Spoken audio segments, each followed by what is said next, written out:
Good morning, and welcome to our attendees here in the room and those joining us virtually and online. This is the press briefing on the Regional Economic Outlook for the Asia and Pacific Department.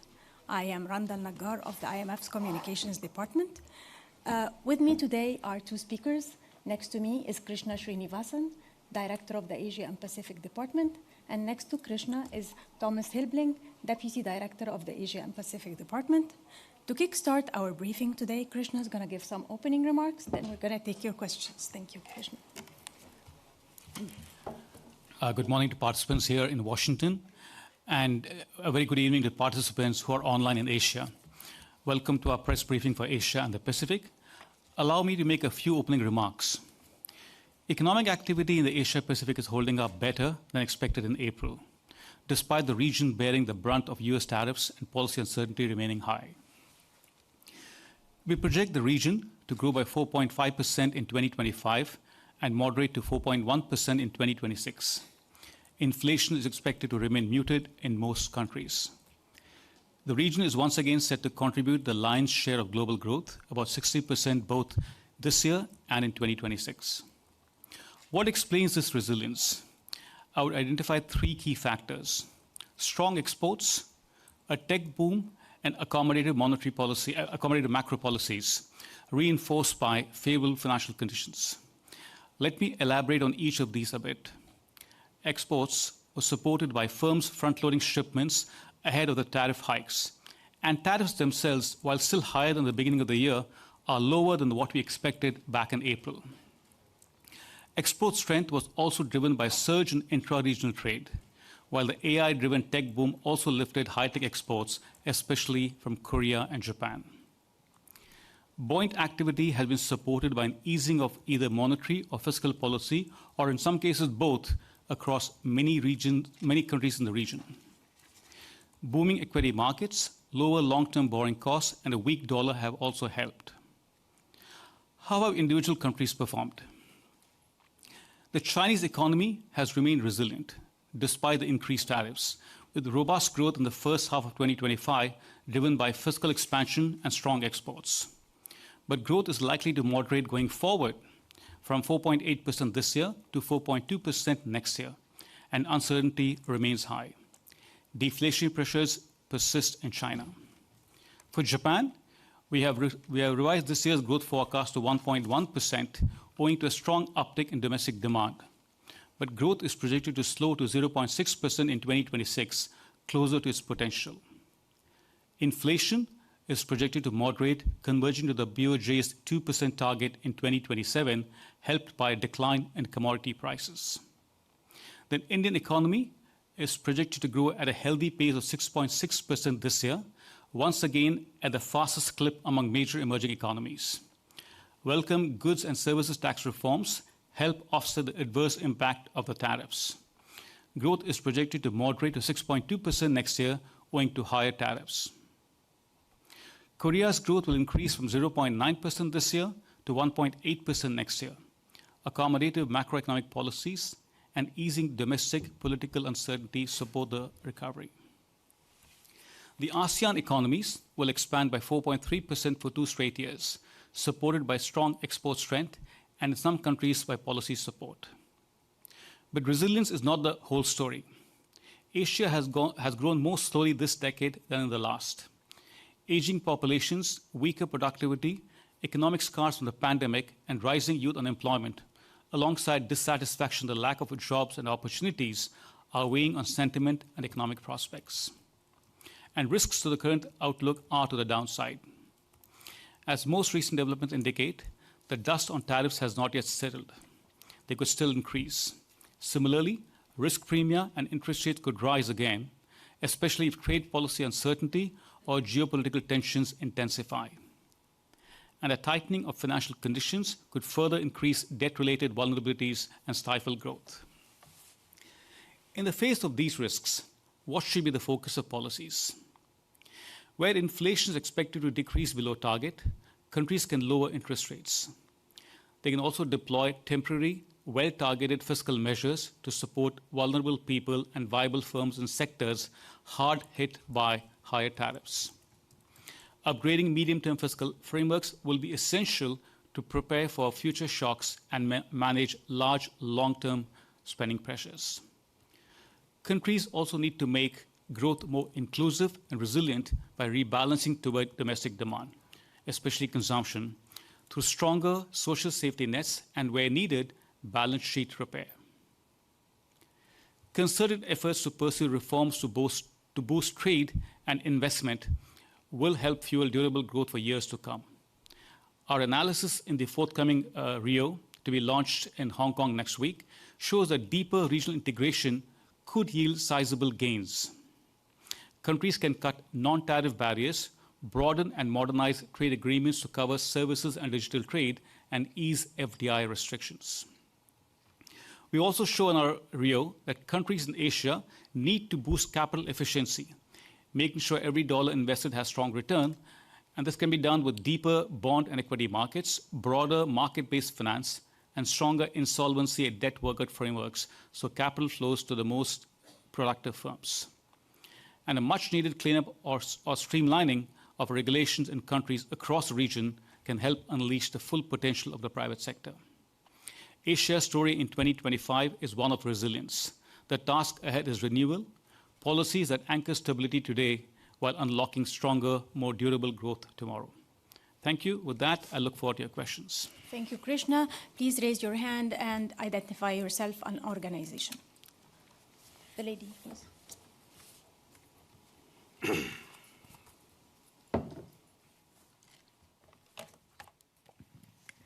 Hi, my name is Leika Kihara from Reuters. I have a question about the recent renewed escalation of U.S.-China tensions. How would that affect Asia's economies, notably China's latest expansion of rare earth export controls, which probably would have a huge impact on Asia's supply chains? So if you can elaborate on what that means for Asia's economy and potential risks. Thank you. Thank you, Leika. That's a very good question. So, Leika, to begin with, as I mentioned, our baseline has growth in 2025 at 4.5%, slowing to 4.1% next year in 2026. This is what we have in our regional economic outlook, in the world economic outlook. But in that, we had also emphasized that there are significant downside risks to this outlook. And we talked about trade uncertainty, we talked about rising financing costs, and debt-related vulnerabilities. Now, the recent trade tensions with the US are a stark reminder of how some of these risks could materialize. Now, we don't have, in the view, in the World Economic Outlook, we have a downside scenario, right? Which is not exactly along the lines of what, we see trade tensions with what's happening recently. But what we showed there is that if some of these downside risks which we talked about materialize, then growth next year could slow from 3.1% to 2.8%. So that's, in some sense, again, a downside scenario, not exactly what mimics what we've been seeing recently.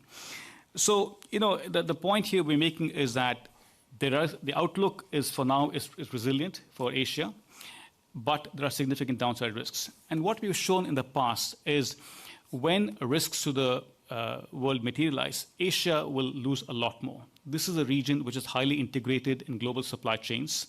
So when there are tensions between large economies like the US and China, it will have a greater impact on Asia. And that's what I'd like to leave you with. Thank you. Please stay on global. Thank you. I'm Marlene Shong with Xinhua News Agency. I just want to follow up on the trade question. You mentioned that the downside risks remain, and right now it's still resilient, but tariffs could still increase. So are you concerned that the ongoing trade tensions could undermine Asia's position as a global economic powerhouse if things continue on that track? Thanks. Thank you, Marlene. Again, as I mentioned to the question which Leika raised, our baseline has Asia growing at 4.5%, slowing to 4.1%. Asia will still contribute the lion's share of global growth, which is about 60% this year and next year. And but any shock to the global trade has a significant bearing on Asia. I remember we spoke last time, And I showed that this is a region which is highly integrated in global supply chains. This is a region which is highly dependent on external trade. So anytime there are shocks to global trade, it's going to affect Asia that much more. And the point I would like to make is that there's always a silver lining, right? And Asia has an opportunity to pivot more towards domestic demand-led growth. What we show in our regional economic outlook is if you look at domestic demand in Asia Pacific, compared to pre-pandemic to now, where we are now, it's significantly slower. The contribution is much lower. So there's an opportunity for countries in Asia, and here I'm talking not just of China, but many countries in the region, to pivot towards greater domestic demand. So that's one. The second is, as I mentioned in our regional economic outlook, we have a chapter which talks about greater scope and benefits from integration within the region. And what we find is that this region, when it comes to final goods, it depends a lot on external demand, EU and the US, right? Much less comes from within Asia. So if you improve or if you intensify greater integration within the region, then GDP can increase by as much as 1.4% over the medium term for all of Asia. And some countries, in particular the ASEAN, which are much more open, linked to global supply chains, will benefit a lot more, about almost 4% GDP will increase. So yes, trade tensions will, if they intensify, they will affect both the global economy, but Asia more so. But there is ways to address this going forward, which will benefit both Asia and the rest of the world. Thank you, Krishna. The gentleman here in the middle will stay in the middle. Hi, Krishna. Deepak Ajwari from the Economic Times, India. We've continuously hearing from you that Asia needs to integrate, work within each other, and work more with each other if there are global tariffs being imposed from the developed and advanced economies. I have a question related to that. As there's deeper regional integration happening, India has also launched reforms to insulate itself from all the other global tariff impact. The Indian Prime Minister himself has very clearly called out, we need to be Atmanirbhar, which is self-reliant. What is your prescription for India? Should it continue on that path, or should it have a two-track approach while we deepen building our own internal consumption demand and catering to it? Should we also be open to do multilateral trade with other countries and not be averse to the export tariff, or figure out other geographies and economies till US wakes up and says, yes, I want to trade with you? Thanks for the question, Deepak. Again, a very good question. Many questions within one. See, just to backtrack a little bit, India continues to be the fastest growing major economy. We have India growing at 6.6% this year, slowing to 6.2% next year, and that slowdown next year is because of the higher tariffs of 50%. If you look at India's fundamentals, pretty strong, growth is good, inflation's coming down, fiscal deficit well managed. So there are many things which are working in India's favor. Of course, the tariffs are a big shock to the region. But to your question, if India has to grow at the rate at which you're talking about in terms of being Viksit Bharat by 2047, India has to fire on all cylinders. Strengthen domestic demand, strengthen integration in India. So the GST reforms go in that direction, which will provide a fillip to consumption. They'll improve domestic demand. But also, we've talked about the fact that there is an opportunity here for India to integrate itself in global supply chains.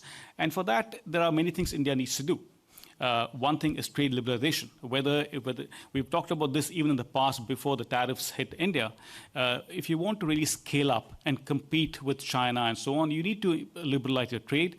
You need to make labor laws that much more flexible so that India can scale up. That's a big problem.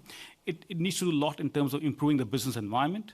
There are lots of regulations which impede the ability of the private sector to unleash its full potential. So those are things which India needs to do. So in my view, it's not one or the other. It needs to fire on all cylinders if you want to get to 8% or more growth and meet your objective of Viksit Bharat. Thank you. We'll stay on India. So if you have a question on India, please, the gentleman.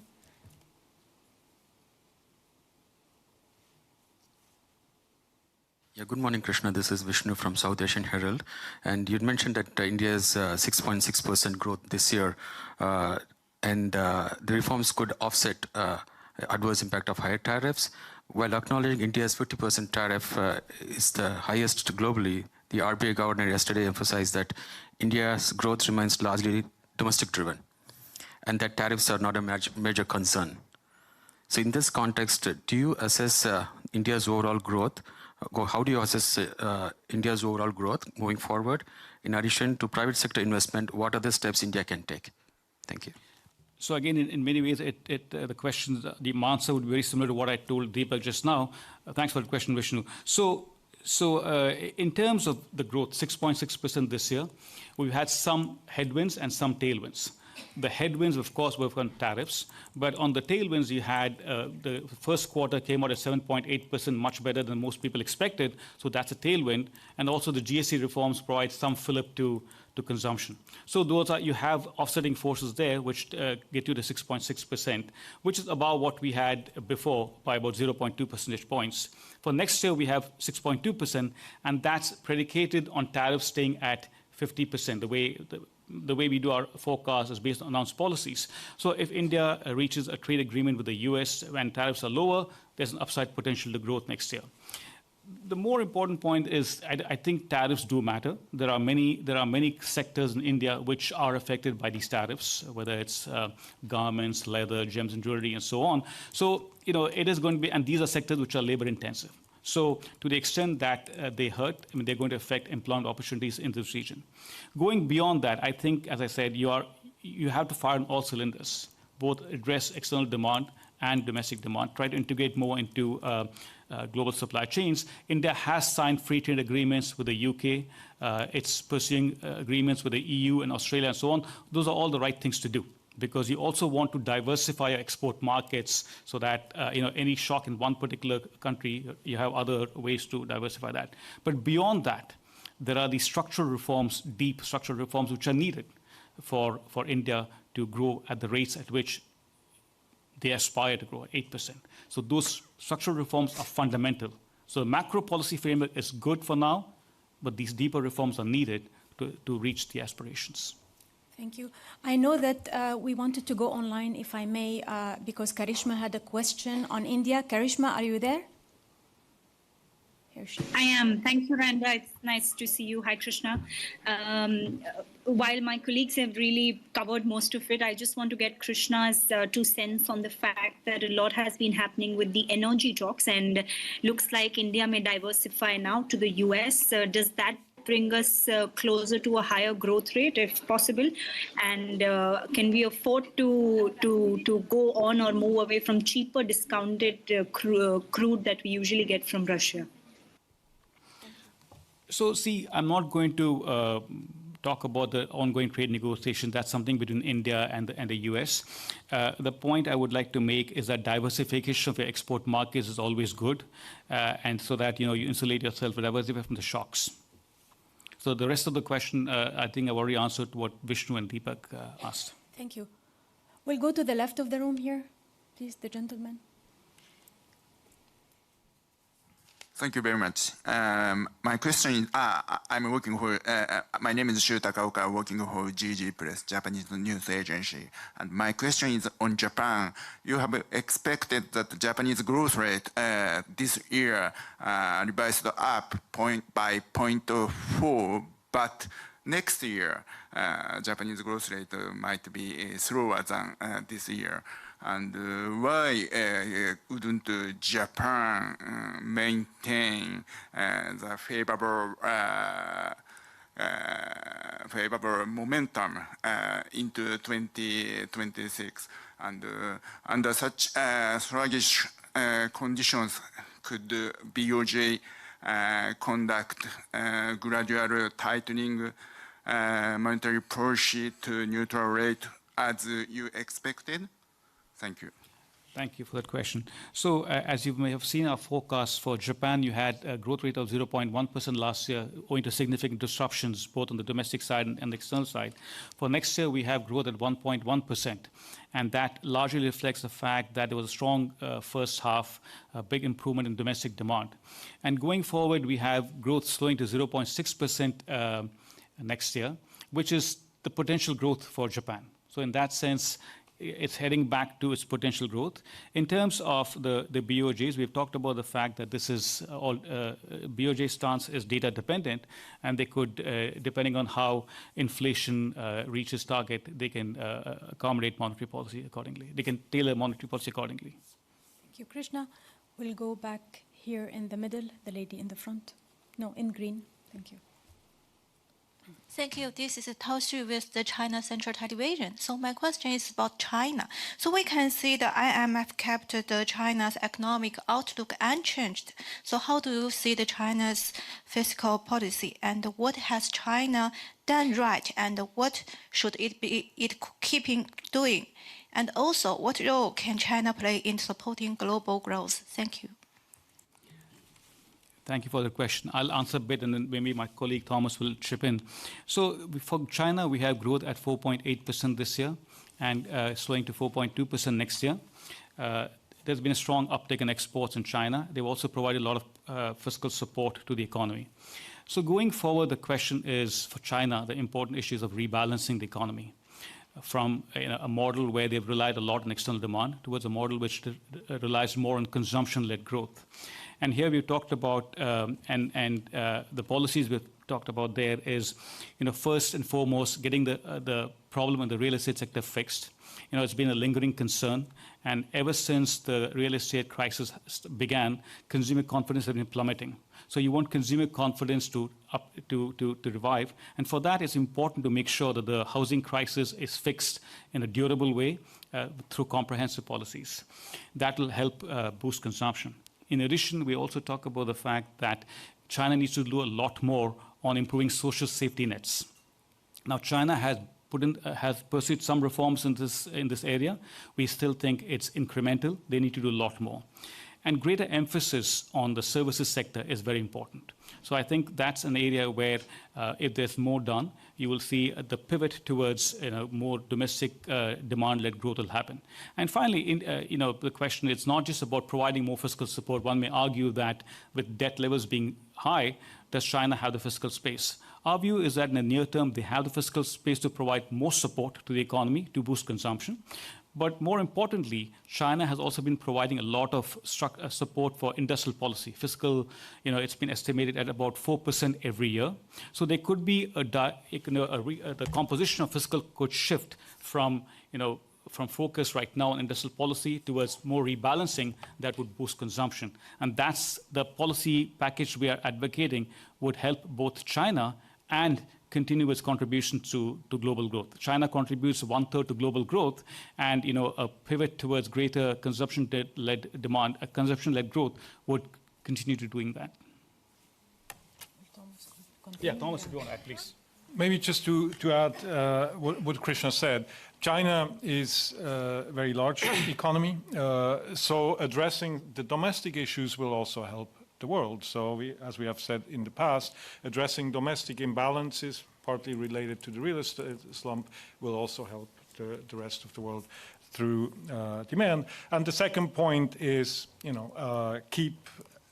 continue trade integration with other countries and provide a market for other countries. And so imports of China have been relatively flat. That is partly the domestic demand slump.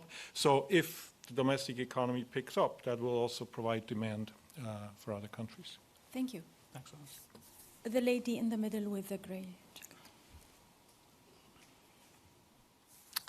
Thank you very much for taking this question. I'd like to take your attention to Sri Lanka. I am from Addaderana. I'm in Divari. There's ongoing debate in Sri Lanka about balancing fiscal consolidation with the need to protect growth and livelihoods while resolving the current debt distress as we approach 2028 debt servicing after the moratorium in 2022. So what's your advice here? And also, despite Asia-Pacific remaining the fastest growing region, World Economic Outlook shows uneven recovery between advanced economies and smaller emerging markets. Do you see signs of similar vulnerabilities in other parts of the region? And also, the Sri Lankan economy, there was a distinct case. So what has the IMF learned there and will implement in smaller economies and frontier markets like Sri Lanka? Thank you for those questions. Thomas, you want to take those questions? First on Sri Lanka and fiscal consolidation and balancing on growth, I think let's take a step back. After a deep recession during the crisis, Sri Lanka has now implemented a program, a homegrown reform program, and now benefits from very strong growth, 5% last year. We estimate 4.2% this year, and the next year sort of going towards potential of 3%. So the key advice at this point is really continue with program implementation, reap the full benefits of the program, and then growth will come and continue, I think. And for Sri Lanka, what is important is to continue on the way to stabilization, make sure that the institutional and other factors for macroeconomic stability are given. Fiscal consolidation plays a key role, and also ensuring viability of state-owned enterprises to mitigate or lower contingent risks to the budget will be key for these benefits to continue. Thank you. Indivari, I think the point I would make is, Sri Lanka has come a long way from where it was a few years ago. And so the advice we would say is stay the course. You've done the difficult part, continue with the reforms, and you'll see the benefits. You're already seeing the benefits, you'll continue to see more benefits. Thank you. We'll stay here. I will take one online. Zulfiq on Sri Lanka. Thank you, Zanda. Farzan from Sri Lanka.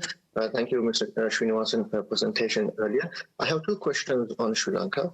How does the IMF assess the role of past fiscal mismanagement and large-scale non-productive infrastructure investments, often referred to as white elephant projects, in contributing to Sri Lanka's economic crisis? And what safeguards are being recommended to prevent such policy failures in the future? At the same time, Sri Lanka's electricity pricing regulator earlier this week said there will be no price adjustment for the last quarter of 2025. However, the IMF has repeatedly mentioned that it is instrumental to maintain cost recovery energy pricing. With this move, what consequences will Sri Lanka face in terms of achieving debt sustainability? Thank you. On the first part of your question, looking at the legacy, there were many factors that contributed to the crisis. I think, as I mentioned before, the key is to go forward and establish the institutional framework on the macroeconomic policy side, on the governance side.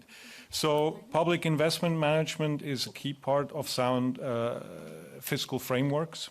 As I mentioned before, the government has also subscribed to a government reform, which it supports under the program, and further, there has been impressive progress. Further progress along the benchmark laid out in the program are important.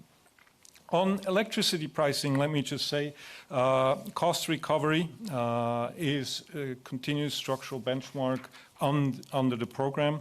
As mentioned before, restoring or maintaining, keeping the fiscal house in order also on the state-owned enterprise side is really crucial to go forward. It will be important to stay the course there.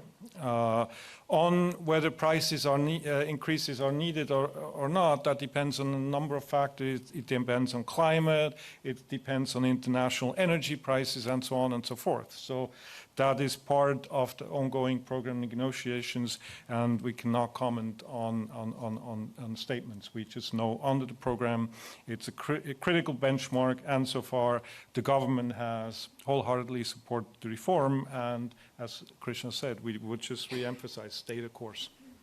Thank you. I remain online. I have a question on Bangladesh from Saiful Islam, Special Correspondent of Financial Express.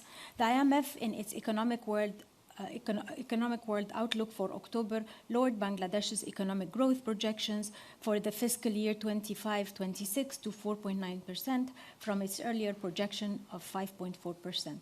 The IMF also projected the rate of inflation for FY26 to 8.7% from its June projection of 6.2%.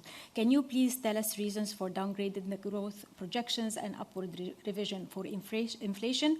And a second question, how is Bangladesh doing in the case of concluding the reforms under the IMF's 5.5 billion credit program? Thank you. Thank you, Saiful. Your question, I think, was on growth rate and on why we have lowered our growth forecast to 4.9% this year. I think there are three reasons. One, of course, is the policy mix has been tighter. The second, tariffs and uncertainty have played a big role. There's also, in addition to the tariff-related uncertainty, there are two other uncertainties which are bearing on Bangladesh economic prospects. One is the upcoming elections, uncertainty associated with that, which will have a bearing on prospects. And the second thing I would say is there is significant weakness in the financial sector, which will affect availability of credit and so on. So that's also bearing on economic prospects. In terms of inflation, we have inflation at 8.5% by end FY26, and that's primarily driven by supply-side shocks earlier this year. Now, in terms of the program, a team will go to Bangladesh sometime soon to undertake the next review of the program. And what I would say is that Bangladesh needs to continue with the key reform areas on fiscal, where revenue mobilization is a key part of the reform adjustment there, and the second is on the financial sector. These are key aspects which we'll be looking at as part of the review, which will be forthcoming. Thank you very much. The lady in the fourth row here. Thank you so much for having me. I'm Supanida from the National Broadcasting Services of Thailand, or NBT. So my question is in the context of the countries that just have new government recently. Thailand is one of them that just rolled out lots of economic-related measures and policy. How may this cause challenges, and what's your suggestions? A great question. Anytime you have political uncertainty, it's related one way or the other to the certainty with the policy framework. So to the extent that that uncertainty dissipates, you will see a greater momentum in the economy, and I think that's the case of Thailand. One hopes that with greater certainty, political certainty, economic prospects will pick up. Thank you. The lady in blue in the back.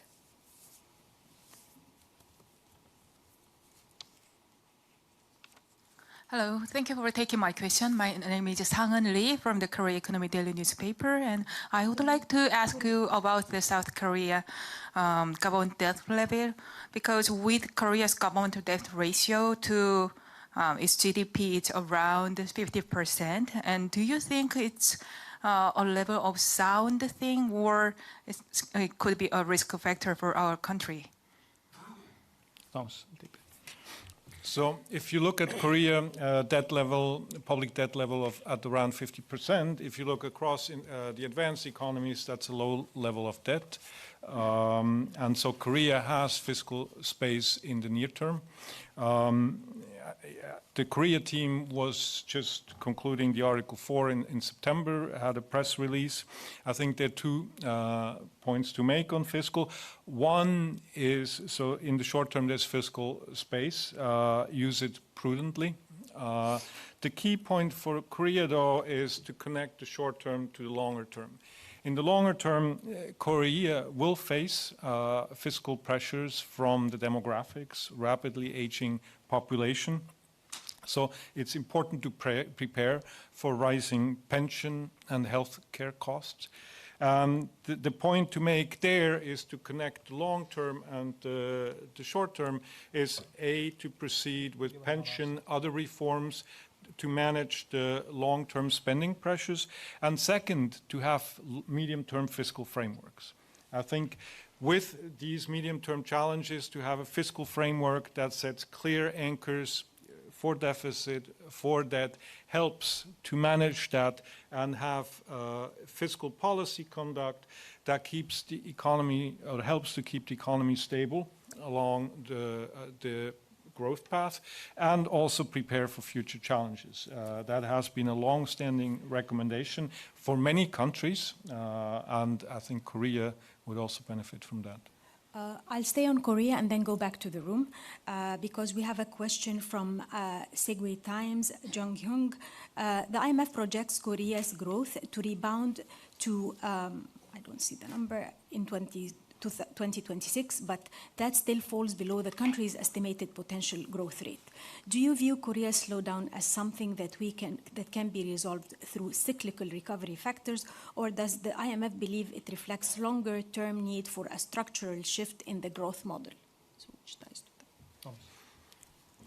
So on the growth rebound, there are several aspects. The first point to mention, there were special factors at work for low growth earlier this year and late last year, was domestic political uncertainty and also increased trade policy and uncertainty and the tariff shocks.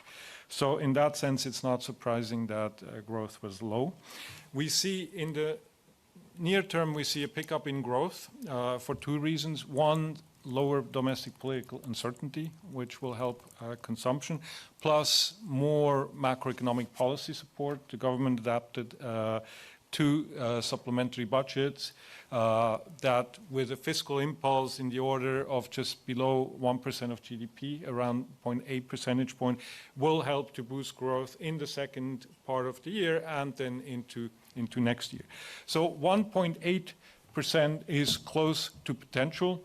The reason why we would not expect a return to potential growth around 2.1% currently is that the tariff effects will start building. Front-loading and special factors have partly sort of mitigated the impact of tariffs so far, but they will be building to some extent.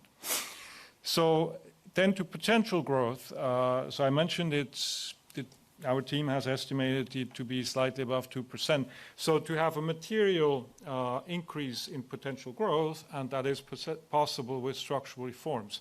But that's what's needed. So macro policies cannot help. Fiscal policy can play a supplementary role in the sense you can redirect expenditure, you can support reforms to raise productivity, labor market reforms, and so on and so forth that have been discussed in the most recent Article 4, which is not, the report hasn't published yet, is not published yet, but it has been discussed extensively also in the last Article 4. But the key point is, fiscal stimulus is not the instrument to raise potential growth. It requires structural reforms. And the government, its new economic growth strategy has recognized this and will support productivity. And it will also support human capital, education, and diversification of the economy into the services sector. All factors that should help raise the potential in the future. Thank you. The lady in the middle.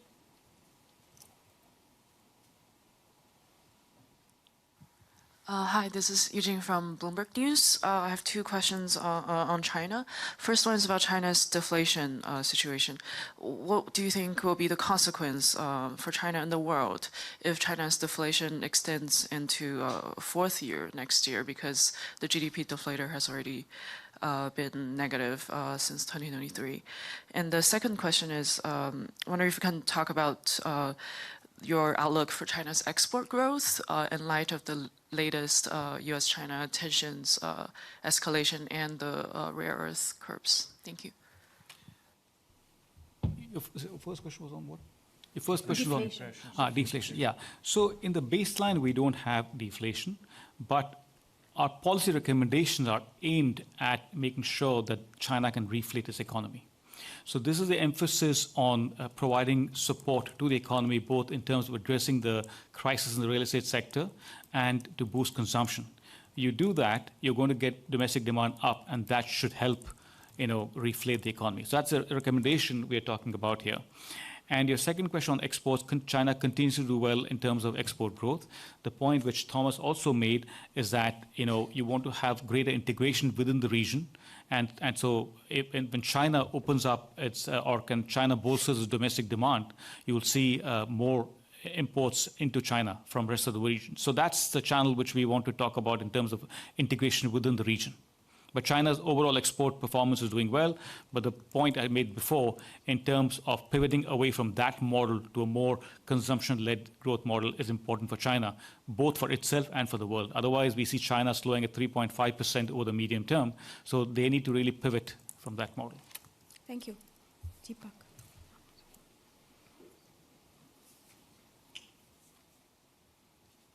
Thanks for allowing the second question. Given the size of population of India, I hope we've earned the second question, but this one is on Asia. On the geopolitics front, more so and beyond economics, how can Asia and the countries within Asia collect together to form a more powerful and influential geopolitical bloc? Stop the infighting between maybe India, China, Bangladesh, Sri Lanka, get their act together, and become a strong force to compete with the other blocs which have been dominating the global trade as well as the influence for the longest years? So listen, there are many things it can be done in the region, but I'd like to focus on the part which we have analyzed in this regional economic outlook, which is greater integration within Asia, right? If you look at Asia as a whole, the number I gave, when you look at trade in intermediate goods, that's pretty robust. When it comes to final demand, Asia still relies a lot on external demand from Europe, from the US, and so on. So if you were to integrate more within the region, there's significant scope there. And what we show is that, in terms of enforceable provisions in trade agreements, they're much weaker in Asia. So lots of non-tariff barriers, which prevents this integration. And if you integrated more, you would grow that much. So for Asia overall is 1.4%. And to your point about India and the population, you said the second question, South Asia is not very well integrated. So the benefits accrue a lot, of course, of the ASEAN, but South Asia also benefits. So I would say that you have greater linkages within Asia through trade. I think that itself provides you with a stronger, a force to reckon with. Thank you.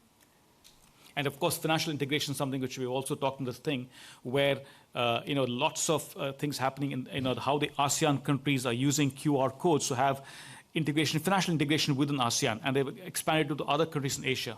So if you have both trade and financial integration, you have a very strong group to reckon with. Thank you. We go to the right of the room. We didn't take any questions here. Please go ahead. Thanks for taking my question. I'm Han Tingsha with China News Service. My question is about China. As you previously mentioned, the importance of real estate sector to Chinese economy, I'd like to ask, China, since the start of housing crisis, China has taken many measures to deal with it. So how do you think of the impact of these measures? And also, in addition to housing sector, what other sectors can potentially be the new driving force of Chinese economy? Thank you. Very good question. So, latter part of the question, what other sectors? I think the area where China can do a lot more is services. I think that has not been exploited enough. So services sector emphasis would generate lots of dividends for China.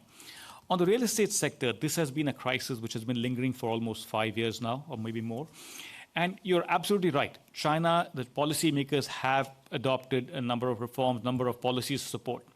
But what we think is these are, in some sense, a bit piecemeal. What you need is more comprehensive reform package. And I think what underpins is you need to revive consumer confidence. Housing was the biggest asset for Chinese nationals, and that's been, in some sense, decimated. So if you want to improve confidence and boost consumption, you have to fix the problem there. And, pre-sold housing, that needs to be finished. Many of those are still not done. So we had estimated about 5% of GDP as a cost to rehabilitate the whole real estate sector.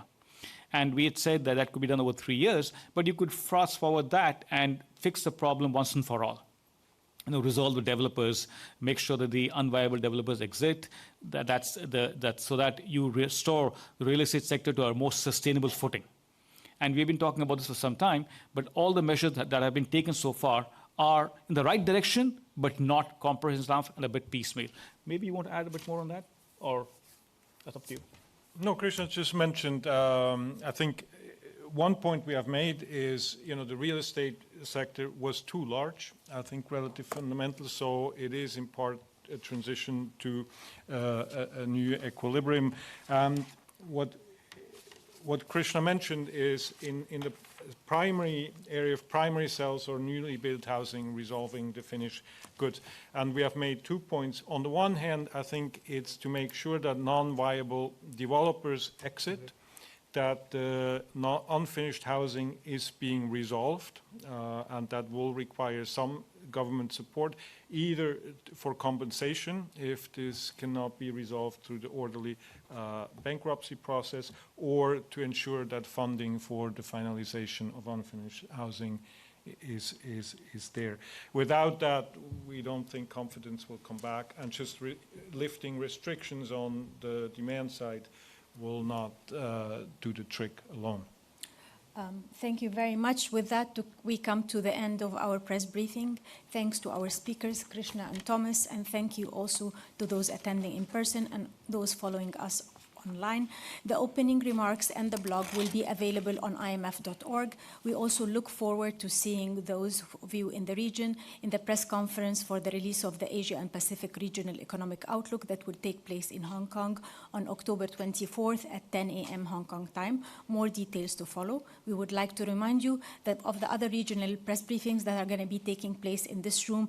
So have a wonderful day. Thank you.